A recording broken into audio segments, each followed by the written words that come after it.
This is how I live my life, by the way.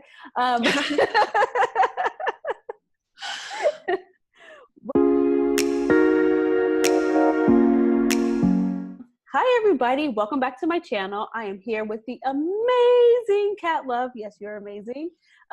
Kat does my website, and they were just so honored. I'm so honored that you agreed to let me interview you to talk about your own history, your own experience as a child sexual abuse survivor, and to share your journey, your story with my viewers, and just kind of help them wherever they are on their journey. So yeah, if you want to get started, just kind of tell everybody a little bit about you, and we'll go from there. Yeah. Well, first of all, thanks for having me. I am very enthusiastic about helping other survivors like me, because it's not easy. But yeah, so as you said, I work as a website designer, and I specialize in working with therapists because I was inspired by the healing that I've done with therapists from healing from childhood sexual abuse. And so I think it's a pretty interesting story, I guess, because not a lot of people choose to do their work based on, like healing that they've done, but that's exactly what I've decided to do. And I'm very happy with being able to kind of like give back to therapists themselves, but also to help therapists get out there in a way that sexual abuse survivors like myself, or people that have experienced other types of challenges in life, they can also find their best fit therapist. Yeah. And you do my website, and it's amazing. And I love your team, because anytime I have anything going on, I just send out an email, and literally 24 hours max later, somebody responds and it's done, and I don't have to worry. So just like a little plug, if you're a therapist and you need somebody to do your website, send Kat an email, and of course at the end you'll share your details. But yeah, just had to throw that out there. Do you mind sharing a little bit about your story with the people who are watching? Yeah, not at all. So I was born and raised in California, and I was sexually abused by my stepfather for 9 years. So, and I say 9 years because I can't really remember when the abuse started. So I just always assume that I must have been like a toddler or something like that. But when I was around 9 or 10 years old, my mother finally believed that I was getting abused, and that is when the abuse stopped for me. And yeah, after that, I was trying to live my life, mostly not dealing with the abuse because I was still in like survival mode. And then later on as an adult, I finally got to a place where I was like, okay, I need to like open up this box and heal all of that shit. You know, it's so funny you mentioned, like, you described it as a box, because a lot of people, a lot of clients that I talk to describe it as like, I just stuffed everything in this box, and I'm just like afraid to open it, and just thought if I just kept it in a box, it won't affect me. It happened in the past, no big deal. Even like on my website, I literally have like a whole sentence that's like, you just put it in the box and you're like, it's not going to exist anymore. But it does, like, it finds ways of seeping out into your life. And, for you, like, what were the ways that you noticed it kind of was coming back to kind of bite you in the butt, for lack of a better phrase? Mm-hmm. Yeah, no, I think it's like very many layers to that answer. Because I feel like my experience wasn't that it was like, oh, just when this happens, that's when I'm affected by my sexual abuse. It was like my entire identity was shaped by it. And also a lot of the behavior lots of my behavior almost felt like it was being driven by that at some points too. So like, I think, like, for instance, actually, like a analogy that I give people sometimes is like, have you ever seen that show Dexter? Yes. So he experienced childhood trauma. He had like people murdered in front of him or something. Yeah, his mom. Sorry, and then, spoiler alert. Yeah. Yeah, and then like, so he describes his like compulsive behavior as having a dark passenger. And like, I related so much that, I mean, I don't go around and like kill people like this character does. Thankfully. But like when he was talking about that, I was like, oh my gosh, that's exactly what it feels like. Because if you like for me, I had a period of time where I was very like compulsive. Like I was doing a lot of sexual risk taking is what I would say, or like risky sexual behavior. And I feel like it was compulsive. Like it was from a place where I felt like I wasn't in control of it. And then I would feel like totally like, who the fuck am I? Oh, I'm like swearing. I don't know if that's okay. That's okay. We'll put a little something in the disclaimer later. Like, oops, yeah, there's cursing in this. Yeah. Yeah. So like, you know, I just didn't know who I was, and like I couldn't recognize myself. And at some points I felt like I was almost leading like a dual life, where one side of me was like the overachieving, you know, straight A student, athlete, was doing all these different sports. Right. And then the other side of me was like this dark side that I would never talk about to anyone. Wow.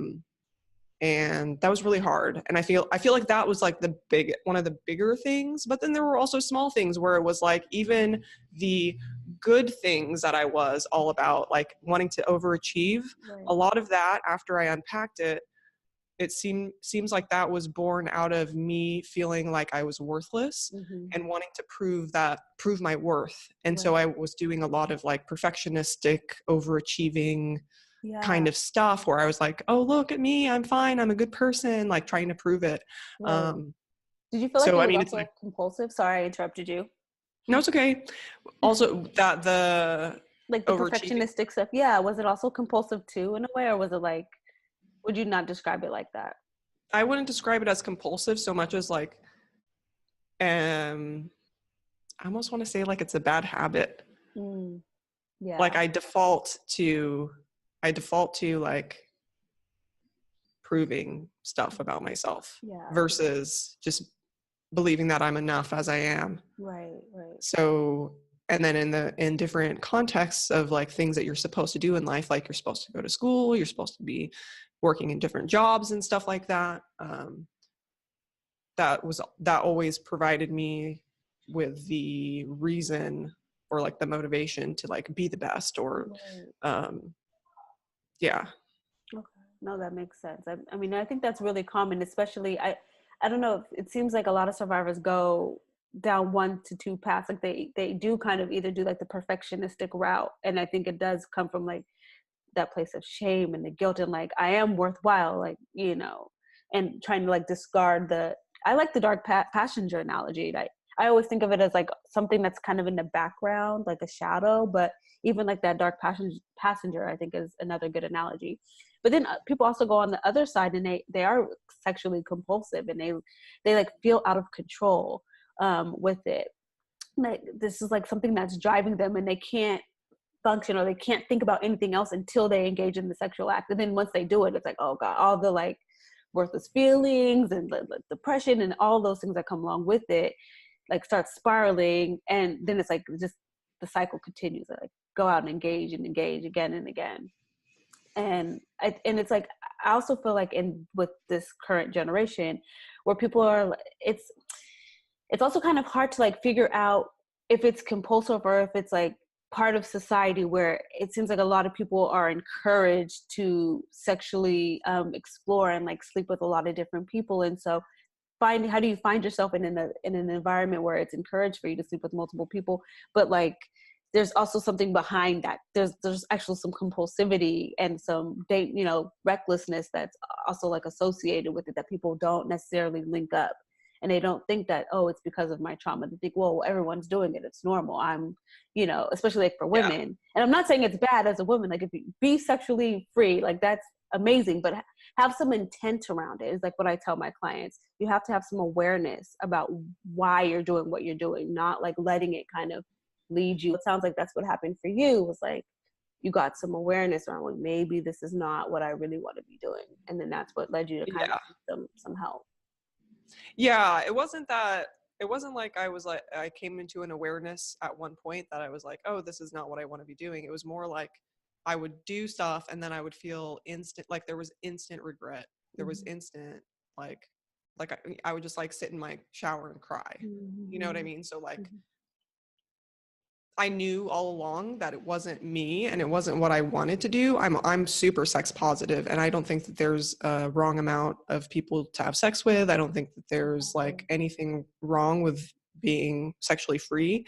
But in my particular case, I wasn't feeling aligned with that. Like it wasn't what I wanted to do. It was like what it wasn't what I wanted to do. Was what I was being forced to do by like that dark passenger, Right. you know. And so that's why I describe it as a compulsive thing instead of just me being like, oh, I was just Exactly. having fun, because it wasn't fun. Like it was Yeah. super dark.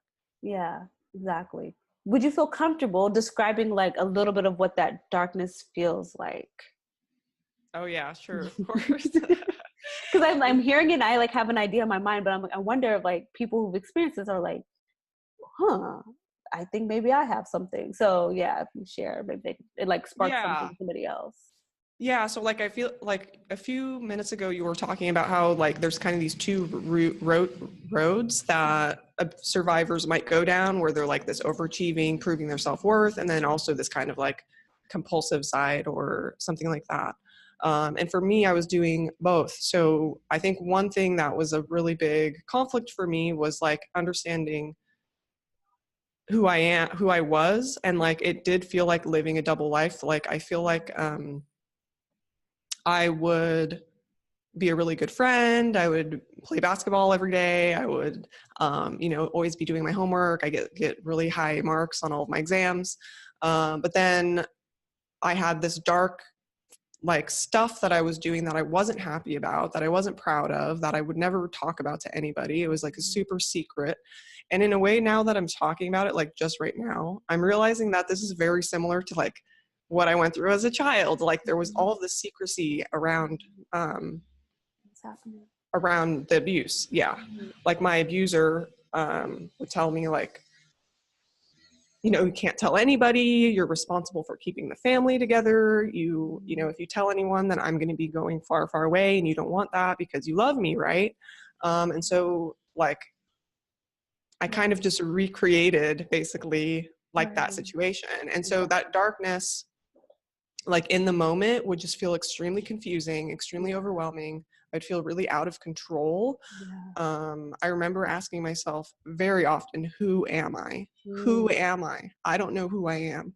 I don't recognize myself. And it wasn't necessarily that I thought that the overachieving me is the real me. It was that I didn't even know. Like I was just like, Who am I? Yeah. yeah. Who am I? I think that's just, it can be left there. Like Yeah. you start to question, like, wow, who am I? What am I doing? It's like enough to kind of jolt the system and okay, I got to figure this out. Yeah. You mentioned too, like it went on for about 9 years and your mom finally believed you. So when did you first tell her? So I told her a few times. I think I only remember telling her one time because I don't have like super amazing memory skills, and also, trauma kind of Yeah, messes with the memory stuff. So, definitely. Very but typical, very typical. but I remember her actually telling me that I had told her multiple times. Wow. So,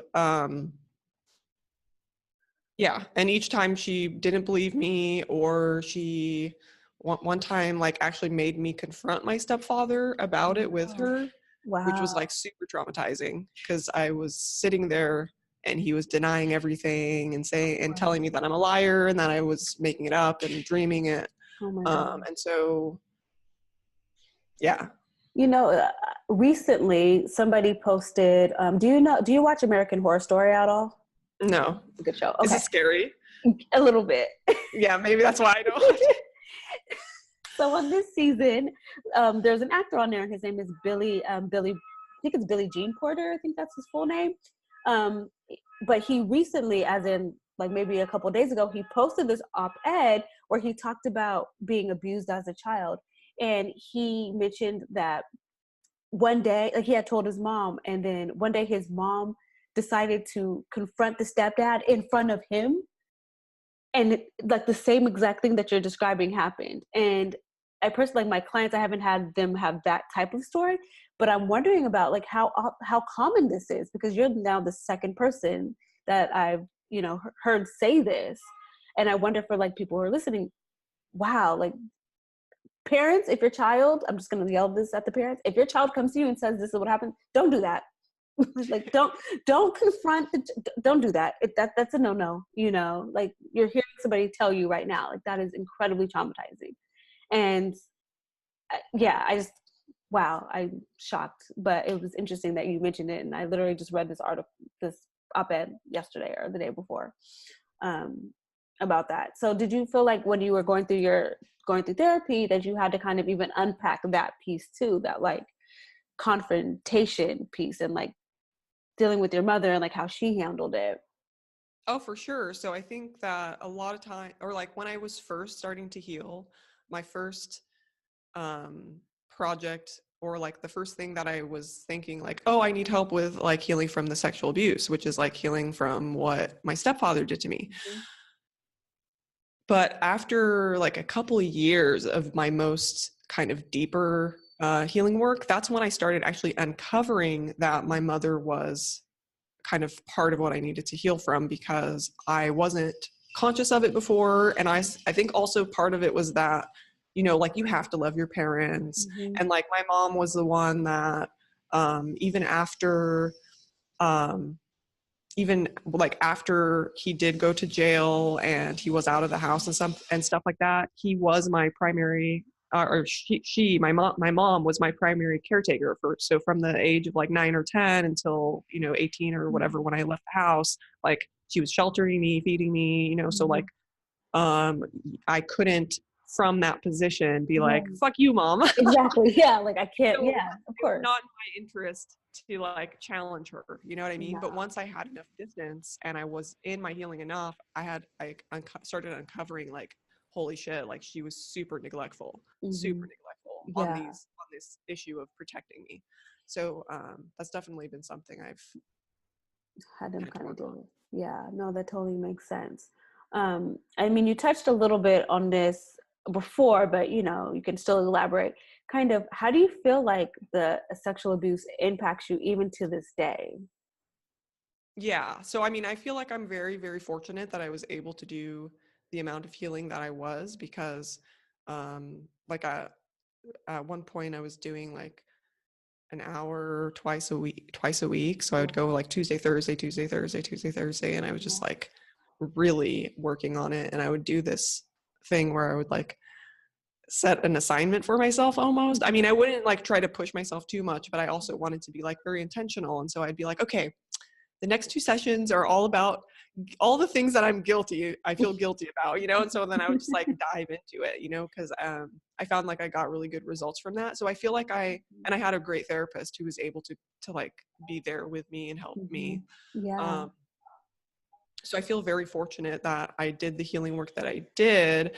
And it means that today I still do have a lot that I struggle with, Right. but I feel like wait, what was your question? I said, how does it impact you today? Yeah. So So you're I heading still, down that line. yeah, I was still okay. I just wanted to make sure. So, yeah, so I mean, it still does impact me today, but not as much as it did in the past, I guess is what I was trying to get to with that, because of that deep healing work I did. I Mm-hmm. think today, mostly it shows up often in relationships with other people. Mm-hmm. Yeah. And it also shows up often in like the way that I handle difficult things in life. Or also sometimes I still just notice things in my behavior. Like I think Mm-hmm. going to therapy for so long helps me be more self-knowledgeable. Like I understand, like I'll be doing something and I'll be like, oh wait, this doesn't make sense, why am I doing it like this? And then I can actually like really quickly Mm-hmm. trace it back to like, oh, it's probably like based on, you know, my self-worth stuff, you know, like Right. I should, you know, and then I can kind of manage it from there Yeah. better. Yeah. Exactly. But it definitely still impacts me today throughout almost everything that I do, if that Wow. makes sense. No, it totally makes sense. And like when I talk to, you know, potential clients or even clients on the phone, I let them know, like, you know, healing is like this constant journey, but the goal is to get you to this place where like you can see something and go, oh, that's what that is. And then you can Mm-hmm. pivot, as opposed to like, I don't know what's going on. And like, you just keep doing the same thing over and you're like, what's happening in my life? You know, it's like Yeah. being able to catch yourself. It's giving you the tools of, oh, okay, that's what's going on. Like make Yeah. a different choice. So no, that makes sense. A Yeah. question I should have asked you at the beginning was, do you prefer victim or survivor, and why? Oh, It's a weird question, but I get like some people prefer victim and they don't like survivor, and some people like survivor. So I'm always, yeah, curious. yeah, no, I'm not offended or attached to either one. Usually Okay. when I talk about myself, I'll say survivor and Mhm. not victim, but I feel like that like survivor also can be invalidating to Mhm. say sometimes, Yeah, right? So like I feel like in certain contexts you want to say victim because you want to communicate that you like something happened to you, exactly. right? Whereas in the case of survivor, you're like, I'm a survivor, and you're like, trying to be like all strong and stuff, but like, Exactly. we're not always strong, and especially as Exactly. in like my case as a child, it's like, come on, I was a victim. So Yeah. like, Yeah. yeah, I guess it just depends on context, but I also don't mind like either being used interchangeably or Hmm. anything like that because I think both are true Yeah. simultaneously. That's why I like that question, because people, I don't know, it's about, I always think of just the part of the healing is like, and part of finding your identity is being able to say like, this is how I feel, or like feel empowered to express whatever is going on for you in that moment, right? So being like, I want to be called victim, I want to be, like, say victim, say survivor, whatever the word is, being just even Yeah. like that little ounce of like control, I think really helps. So that's why I asked. No, I agree. What made you decide to seek out counseling? So Yeah, so I decided to seek out counseling. Well, actually, you know what? This is interesting, and I haven't said it yet. okay, good. So, um, when I was a young adult and I was going through a lot of my compulsive behavior, and I was just, not I was holding on to that box of stuff that I wasn't dealing with. During that phase, I didn't go to a therapist outside of for crisis reasons. Mm-hmm. So I sought out therapy, but it was because something really bad would happen. And then I would be like, I can't deal, like I would reach kind of the threshold of what I could manage by myself. And I was like, okay, I have to get help. But later on, when I did finally kind of do my deeper healing work, what inspired me to go to therapy at that point was kind of reaching my threshold for what I could manage in my life. Like overall, like I felt completely like I didn't know who I was, I didn't know what I was doing. Things got really dark. I was suicidal. So I was like prior to that, I wasn't like that dark and that I wasn't suicidal before and stuff like that, but I got to a point where I was just so to the limit of existing that I was like, okay, I either get help or I die, So I was like, that was the ultimate kind of impetus for seeking out the deeper work that I ended up doing. And how long, if you don't mind sharing with everybody, like how long did you do therapy for? And like, did you find that I mean, obviously you said before you found that it helped, but what is like one of the major things or a couple of things that you found that really, really helped you on your journey? Yeah. I don't even know how many years I did, but years. It's plural, like at least 3. Yeah. And it's kind of been on and off too. Like I did a lot of healing work when I was living in California. And then I moved to Greece, and then I started doing online therapy with that same therapist that I had started with in California. And I did therapy like online for like 1 or 2 years as well. And some of my most important healing work was done in those online sessions, which I think is really interesting as well. But I think the most helpful thing about the whole experience was finding somebody that really understood sexual abuse. And I also did EMDR, which I think was very helpful. Mm-hmm. I also did EFT tapping, Oh yeah, I've heard about which is that. it's a little bit woo, but it actually works for me, so I don't really care. I'm like, if it works, it works. Like, I'll do it. But I didn't do EFT tapping for like sexual abuse stuff. It was more for other kinds of Okay. like I'm like velophobic. Is that how you say it? Like What? scared of needles. Oh, I don't know the technical term, but okay, that makes Yeah, sense. so I have a fear of needles, and then I was also like I used EFT tapping to help me go to a really important go through a really important surgery because I had a lot of Mm-hmm. fear around the surgery. Mm-hmm. Um, but yeah, I mean, I think my therapist kind of resourced me with a lot of different things that I could use, also just in the moment of like, what kinds of questions to ask to explore what I'm going through in the moment, or like how to step back and evaluate things, or like I have a tendency to be a lot very intellectual about things, or like Mm-hmm. trying to rationalize things, and I'm like, oh, if this and then that, and oh, look in this book, it says this about your neurobiology or whatever, and then I don't actually Like, feel things. And yeah, so I think my therapist really helped me get into an awareness about yeah. my feelings, and then also my body feelings, which are Mm-hmm. also important, I think. Definitely. So yeah. Awesome. And you mentioned, I'm an online therapist, so now I had to pivot when you said that it really helped you. Like, how did that really help you? Like you said, you did the most important work during then. Yeah. Share with the audience. Yeah. Yeah. So like I actually didn't know if it was gonna work, and my therapist was not an online therapist. Like Right. I had seen them in California. I had like stopped, I don't know what that's called. Like I stopped for a while. Like I was like, oh, okay, I feel okay for a while, and I'll let you know if I ever need your help again. But like for now, we're good. Yeah. Whatever. Like I did that when I Take a left. break. Yeah. Yeah, yeah, I did that when I left California. I wasn't like mad at them or something. I just was Right. moving. Yeah. Um, and so I still had like a good feeling with them, and I had a really deep, had done a lot of deep work with them. And so when I started struggling with things in California, actually, or when I was struggling with things here in Greece, so I moved to Greece.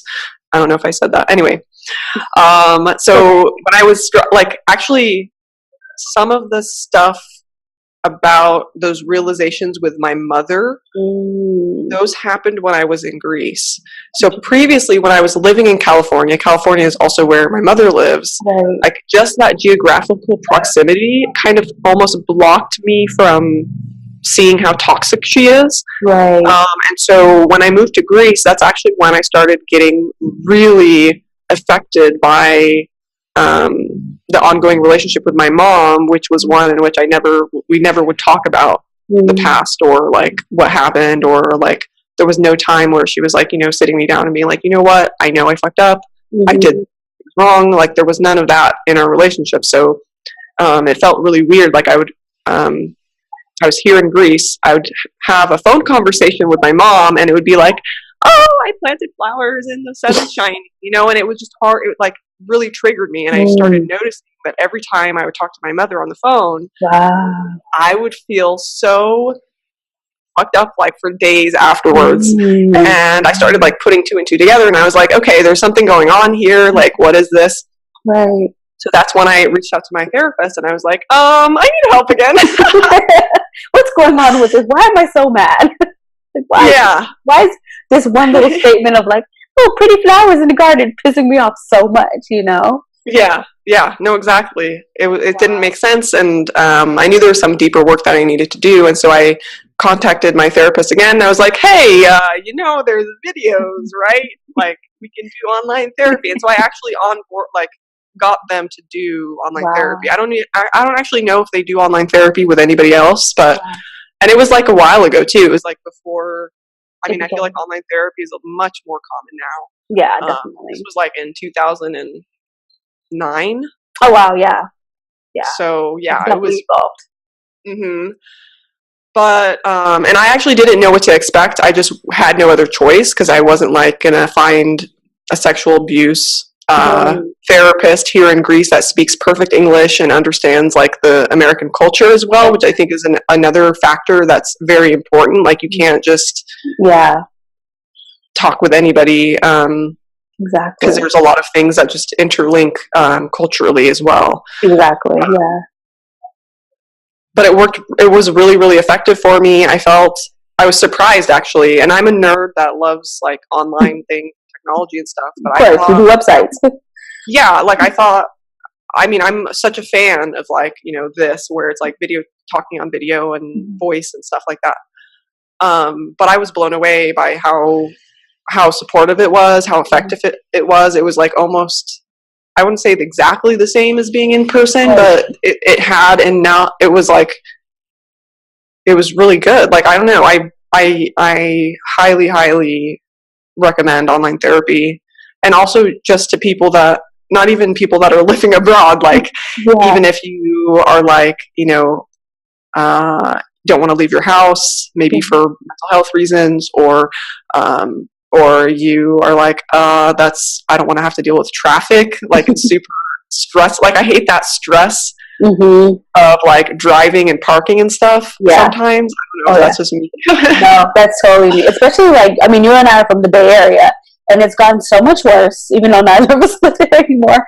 Whenever I go visit or I talk to people, it's so bad. Like the Bay Area is not meant for the amount of people who live there now.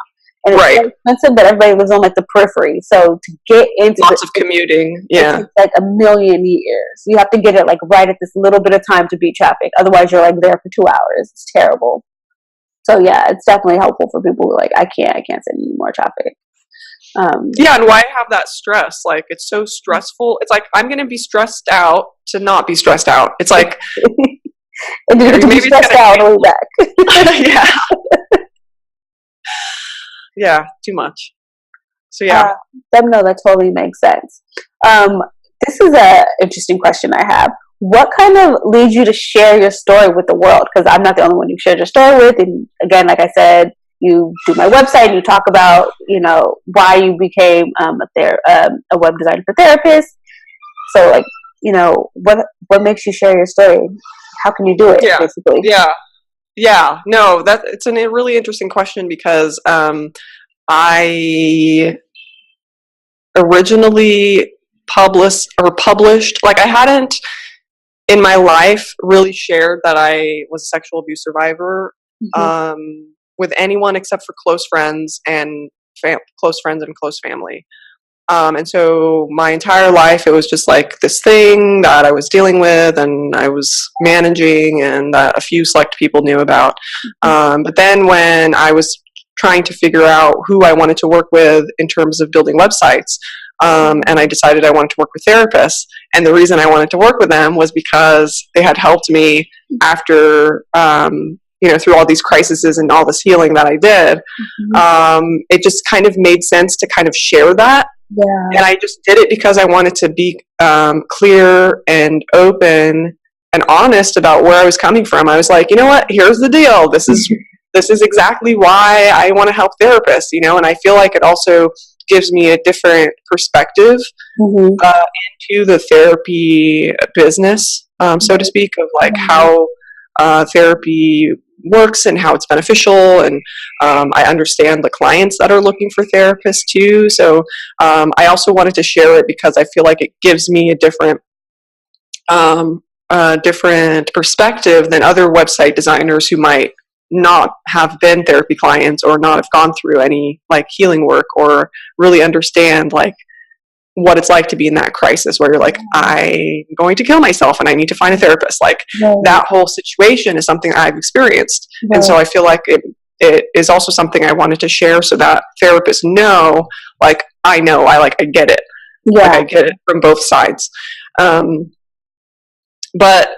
that was the first time I ever publicly published that I was a sexual abuse survivor, was on the about page of my website, of my business website.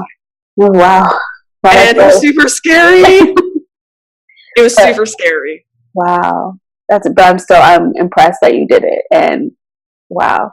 And I think it gives you so much depth. Like I know, I like felt and I'm not a survivor or anything, but I work with survivors, and I feel that connection when I read your stuff or hear you talk about it.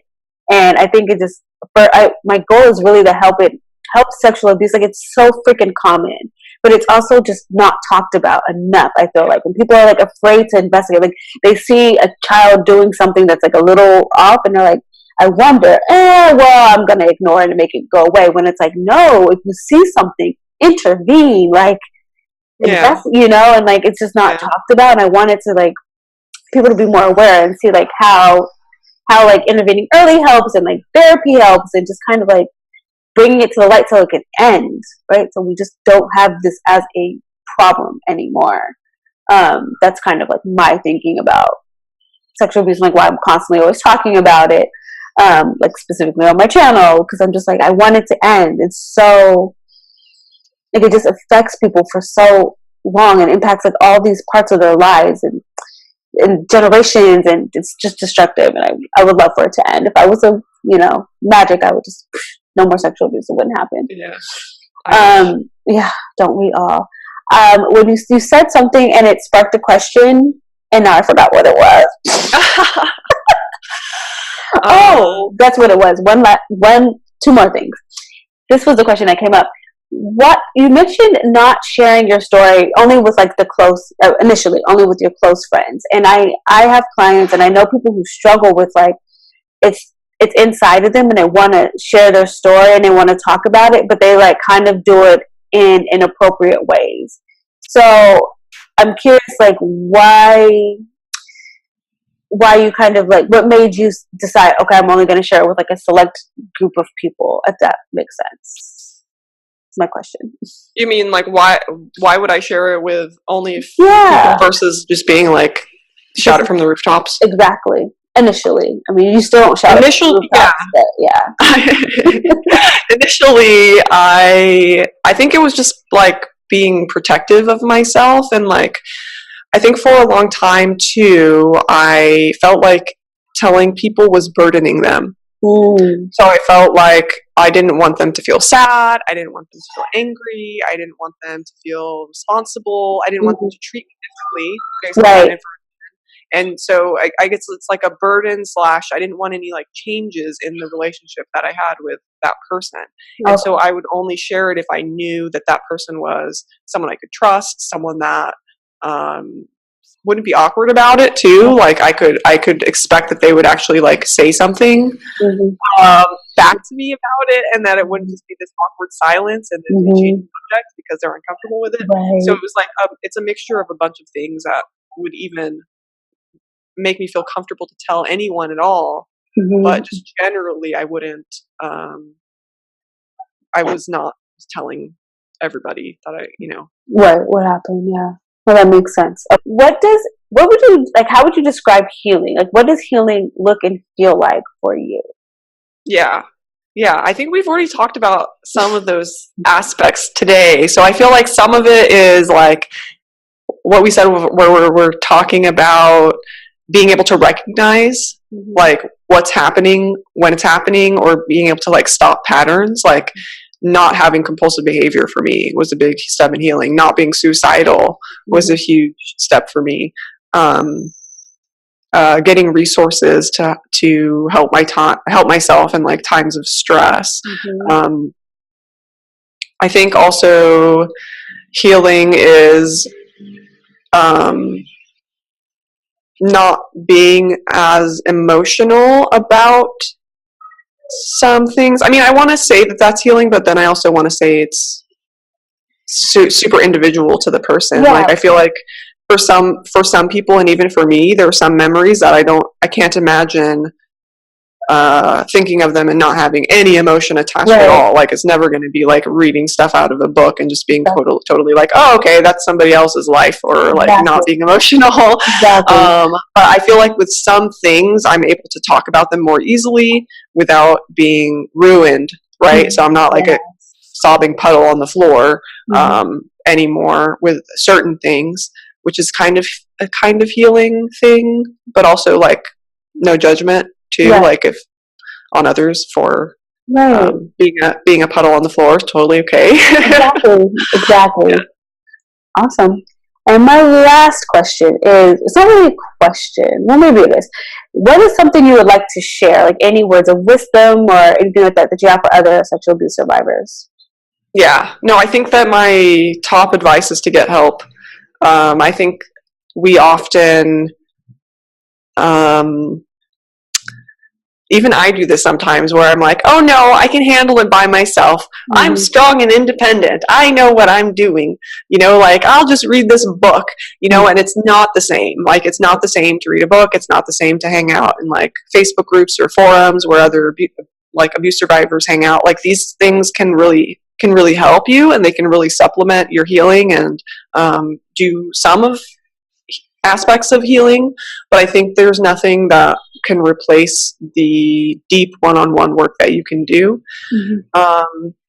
And I know it's hard because it's a huge, it's an investment, a financial investment, but it's also emotional investment. Like, mm-hmm. I don't think I ever was like, yay, I'm going to therapy today. So exciting. Like it wasn't ever like the highlight of my week or like the most exciting thing that I wanted to do. I didn't want to do it, but I felt like I had to. And once I started getting results, I definitely was motivated to go based on that fact. So mm-hmm.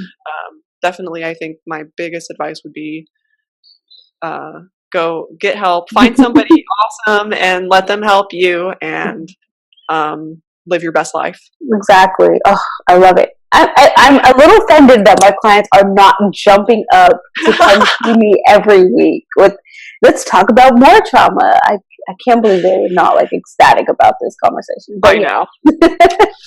But it does, but it helps and it works. And, like you said, you find the right person and it's like, it's a game changer. So that was brilliant advice. That's all my questions. I'm so appreciative that you did this. Shout out your details for the folks who are listening so they can find you. You're all over the webs. Yeah. Thank you. Yeah. So I think the easiest thing to do if you want to find me on the internet is to head to my website, which is catlove.com. That I usually list all of my different projects. So if you're a therapist looking for help with something, or if you just want to reach out as a survivor, I'm happy to talk to other survivors if they feel inspired to reach out or want to ask anything. Happy to. Awesome. Yeah. That's why you're so amazing. And your name is so distinct, so all you have to do is plug in Cat Love and you'll just pop up. Yeah. Easy.